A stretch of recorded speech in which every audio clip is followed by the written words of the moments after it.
Ayan, kaaga-aga si Bossing, chinichismisan ako. Ayan. Sige, chismis, Bossing. Mag-chismis na tayo ngayong umaga. Magkatabi tayo. Sige. Sabi ni Brad. Oh.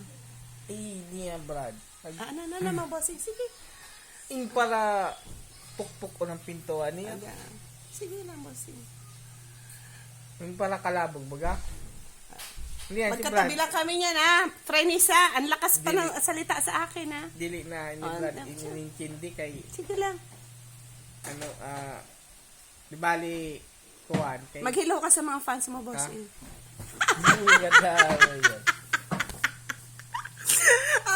Pinamimigay po yung bayaw ko ng kapatid ko. Yan ang bunso nila. Magiging pangalawa na yan sa bunso kasi meron pang isa incoming. Ayan, magkatabi lang kami yan. Pero kung makapagsalita sa akin, itsura sa nandun ako sa ibayo. Di ba kalabog talaga? Talaga. Tingnan mo yan. Ganyan yan magsalita sa akin. Kaya, impakarabog talaga. Ate talaga. kaya mito, sexy mo, may mumu talaga doon. Ligo ka na! Alis tayo! Pastilan! Dali na! Pagkatapos mo, maliligo din ako.